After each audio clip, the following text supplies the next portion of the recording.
Veja que coisa, a Polícia Federal apreendeu um contrato de reforma de R$900 mil em uma casa que Jair Bolsonaro declarou valer 98 mil. Só que especialistas avaliam a casa em 2 milhões. Corrupção é a marca desse sujeito e a casa caiu mais uma vez. Diretor da PF afirma que todas as provas apontam que o ex-presidente sabia da trama golpista, o deixando a mais um passo da cadeia. Enquanto isso, o Brasil atinge o menor nível de pobreza desde 2012, o crescimento econômico do país supera todas as expectativas e projeções, e Lula assume a liderança global no combate à fome. O diretor-geral da Polícia Federal, Andrei Rodrigues, afirmou que todas as provas colhidas pela Polícia Federal indicam que Jair Bolsonaro sabia da trama golpista. Rodrigues declarou que se trata de uma investigação muito responsável e tudo que está posto tem sustentação fática. Segundo ele, além de depoimentos e troca de mensagens, a investigação reuniu indícios de prova dos investigados considerando deslocamento de antenas, dados de impressão de documentos, quebras de sigilo e outras análises periciais. O diretor da PF explicou que é um processo complexo, mas que talvez, com o tempo, irão reconhecer o documento histórico que trouxe de fato todo o desenho desse cenário posto para um golpe de Estado, que não se consumou por circunstâncias alheias à vontade do ex-presidente. Bolsonaro e mais 36 aliados foram indiciados por golpe de Estado, associação criminosa, violência política e abolição violenta do Estado Democrático de Direito. A Polícia Federal encontrou um contrato de R$900 mil para a reforma da casa de Bolsonaro em Angra dos Reis, durante uma operação de busca e apreensão que apura a tentativa de golpe de Estado. A PF destacou no relatório que a reforma está orçada em R$900 mil, mas na declaração de bens, quando o ex-presidente tentou se reeleger em 2022 e fracassou, a residência estava avaliada em apenas R$ 98.500. Ao que tudo indica, se trata de lavagem de dinheiro, pois mesmo no mercado imobiliário, a casa é avaliada em 2,5 milhões de reais. Segundo a Polícia Federal, o valor da reforma corresponde a quase 10 vezes o suposto valor do imóvel declarado. Sem qualquer compromisso com a transparência, vale lembrar que o golpista já declarou há anos que sonega tudo o que for possível.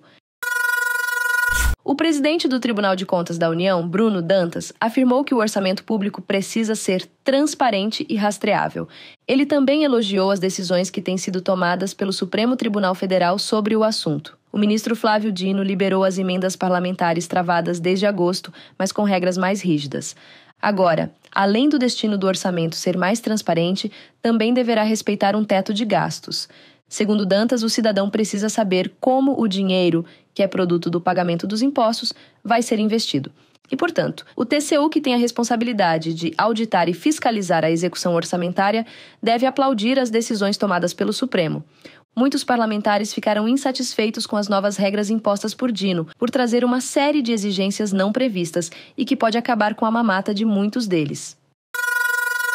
O presidente Lula assinou os decretos de demarcação de 3 terras indígenas de Potiguara de Montemor, na Paraíba, e de Morro dos Cavalos e Todo Imbu, em Santa Catarina. Lula declarou que tem mais 2 anos de governo e continuará trabalhando para que o governo possa legalizar e entregar todas as terras que estiverem sob sua possibilidade. O presidente afirmou que se um dia perguntarem qual é o seu maior legado na presidência, irá dizer que é o cara que mais autorizou terras indígenas no Brasil. A líder indígena Querexu Issapiri, do Morro dos Cavalos, comemorou dizendo que hoje choram de alegria, depois de tantos anos de espera, luta e perseguição. O ministro da Justiça e Segurança Pública, Ricardo Lewandowski, destacou que o governo federal está cumprindo um dever imposto pela Constituição e destacou que é cientificamente provado que onde os indígenas têm a posse da terra, o meio ambiente está melhor protegido.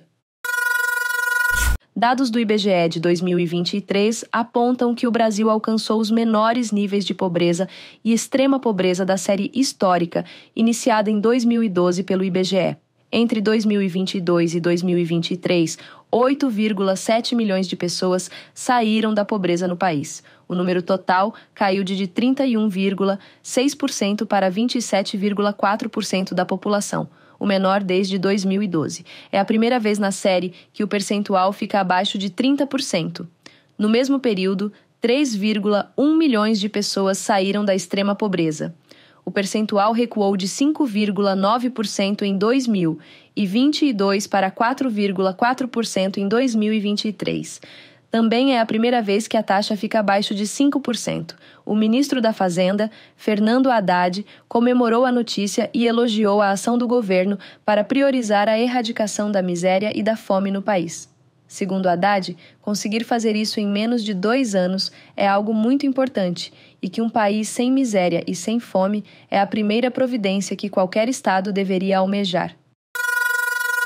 Haddad diz não concordar com as críticas do mercado financeiro ao pacote de cortes de gastos anunciado pela equipe econômica. Durante um evento, o ministro afirmou que as medidas de contenção de gastos não são irrelevantes como alguns estão querendo fazer parecer. O ministro explicou que foi enviado muita coisa ao Congresso. Mexeram com BPC, abono, salário mínimo, Bolsa Família para buscar justiça, sabendo que é necessário fazer uma contenção dos gastos para não comprometer trajetória virtuosa. De acordo com ele, uma parte do mercado financeiro está subestimando o pacote que pretende economizar cerca de 70 bilhões de reais em 2 anos. Anunciado no final de novembro, as medidas prevêem mudanças no salário mínimo, em programas sociais, na aposentadoria de militares e em emendas parlamentares. Agora, veja esse corte do presidente Lula nesta quinta-feira, durante a agenda oficial no Mato Grosso, onde se manifesta em reação à cacofonia pública sobre a insatisfação do mercado, embora o Brasil venha apresentando os melhores índices econômicos em décadas. Veja. Nós passamos 2 anos, no dia 1º de janeiro de 2023, até o dia 31 de dezembro de 2024, reconstruindo o país. Vocês não têm noção a quantidade de escolas que nós pegamos paralisadas. Vocês não têm noção a quantidade de casas do Minha Casa Minha Vida que foram paralisadas. Eu hoje estou inaugurando conjuntos habitacionais que começaram a ser construídos em 2013 e que simplesmente ficaram paralisadas por irresponsabilidade. Porque alguém nesse país inventou que ia criar uma carteira verde e amarela, porque alguém nesse país inventou que ia fazer casa verde e amarela, e eu não vi nenhuma casa verde e amarela, porque no nosso governo as pessoas pintam a casa do jeito que quiser. Pode ser vermelha, pode ser branca, pode ser azul. Pois bem, o que nós estamos colhendo? Eu sempre digo que a gente só consegue colher aquilo que a gente planta se a gente semear bem, se a gente limpar bem, se a gente adubar bem e se a gente colocar água. É isso que faz a gente ver uma floresta crescer, um pé de soja crescer, um pé de jabuticaba crescer. Pois bem, eu comecei o ano com o FMI comunicando a mim, na cidade de Hiroshima, no Japão, no mês de janeiro de 2023, a diretora-geral do FMI, que deve saber de tudo, menos de economia, ela foi me dizer que a economia brasileira iria crescer em 2023 apenas 0,8%. Eu disse para ela: minha senhora, a senhora pode conhecer muito do FMI, mas a senhora não conhece do Brasil. O que aconteceu de fato? Esta semana o IBGE publicou a correção do crescimento do PIB brasileiro, que foi de 3,2%. 4 vezes a mais do que o FMI previu. Agora, outra vez, algumas pessoas do mercado começaram a anunciar e alardear na imprensa de que a economia brasileira não ia crescer mais que 1,5%. E para nossa bela sorte, a economia brasileira vai crescer esse ano 3,5%. E se tomar cuidado, pode chegar a 4%. É um dos maiores crescimentos de todos os países do mundo. Bom, além desse crescimento, nós temos que levar em conta que só tem importância para uma economia crescer se o resultado da economia for distribuído entre aqueles que produzem a riqueza. Obviamente que o Davi Pfeffer e o Rafael são donos da Suzano. Obviamente que tem diretor, presidente do conselho. Mas a verdade é que quem faz a empresa ficar rica, além dos investimentos, é o trabalho de milhares de pessoas que plantam, que semeiam, que fazem as plantas e daqueles que produzem aqui dentro.